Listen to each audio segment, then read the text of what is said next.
Academia Cristo, aquí tu paz. Saludos y bienvenidos a la segunda lección de este curso. La lección en video hoy se basará en lo que escribió el apóstol Pablo en su primera carta a los Corintios. Pablo se encontraba en Éfeso, donde Dios le había dado una gran oportunidad para el trabajo. Sin embargo, a pesar del éxito del evangelio en donde él se encontraba, el Espíritu Santo condujo los pensamientos de Pablo a la costa opuesta del mar Egeo. La iglesia que Pablo había fundado en Corinto estaba teniendo problemas. En sí, los problemas eran el resultado de no entender bien cómo funcionar como una congregación visible de creyentes. La carta de Pablo a ellos no solo les recordó lo que Dios quería que ellos enseñaran, sino también cómo quería que ellos actuaran como una congregación de creyentes. Dado que este curso habla sobre cómo fundar y multiplicar iglesias visibles, un vistazo a la primera carta de Pablo a los Corintios es una excelente manera para aprender qué tipo de iglesias queremos plantar.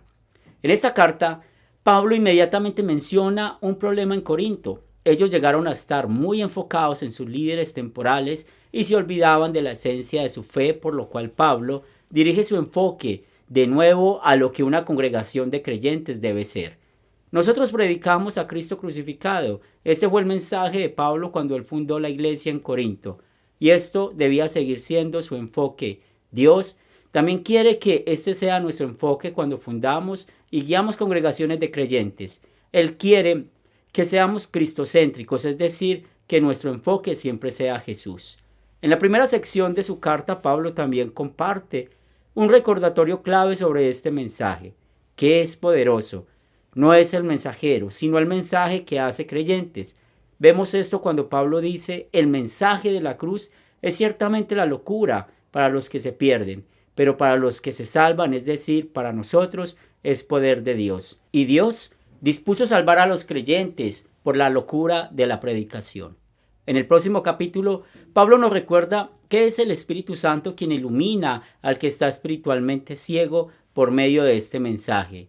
Nosotros no hemos recibido el espíritu del mundo, sino el espíritu que proviene de Dios, para que entendamos lo que Dios nos ha dado, así como Pablo hizo en Corinto. Nosotros también queremos fundar iglesias que confían que el Espíritu Santo creará y hará crecer la fe por medio del poder del mensaje cristocéntrico. Más adelante, en el capítulo 8 y 9, Pablo aborda dos preguntas difíciles y llega a una sola conclusión. En el capítulo 8, él resuelve una pregunta sobre la carne que la gente podía comer. Luego, en la primera parte del capítulo 9, Pablo habla sobre si un líder de la iglesia debía recibir un salario. Al final del capítulo 9, él llega a la conclusión que resume ambas situaciones. Hay cosas que Dios manda y cosas que Él prohíbe, pero también existe una tercera categoría. Hay acciones que Dios ni manda ni prohíbe. En estas áreas, Dios nos da libertad cristiana para determinar cómo actuar. En tales casos, Pablo dice que una iglesia visible, y especialmente los que están fundando una iglesia visible, deberán actuar de tal manera que lleguen a creer lo que más sea posible. Además de estos primeros tres principios, la primera carta a los Corintios tiene mucho por enseñarnos sobre cómo multiplicar iglesias. Debido al tiempo disponible, les resumiré brevemente algunos puntos claves y le determinaré a que usted pase un tiempo antes de la clase en vivo para investigar más a fondo esto. En 1 Corintios 5 vemos que en amor por el pecador y por el rebaño entero, la iglesia visible usa todo el peso de la ley de Dios para llamar al pecador al arrepentimiento. El capítulo 6 nos enseña cómo instruir a otros sobre la vida cristiana en general. El capítulo 7 trata un tema que surge a menudo en nuestras congregaciones de creyentes. Se nos enseña en este capítulo cómo aconsejar a aquellos que están casados. La segunda parte del capítulo 10 y del capítulo 11 nos dice que la iglesia visible no solo se reúne alrededor de la palabra, sino también alrededor de los sacramentos. Estos capítulos nos recuerdan las bendiciones de la Santa Cena y la forma en que Dios quiere que utilicemos el sacramento como un grupo de creyentes.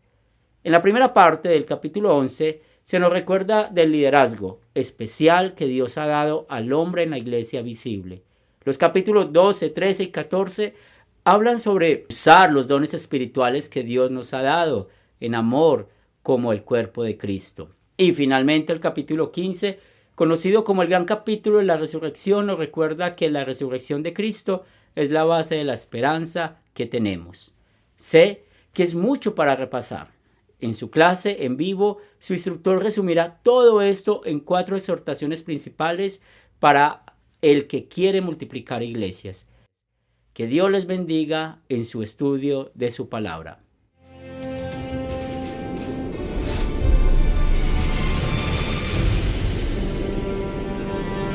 Academia Cristo, aquí tu paz.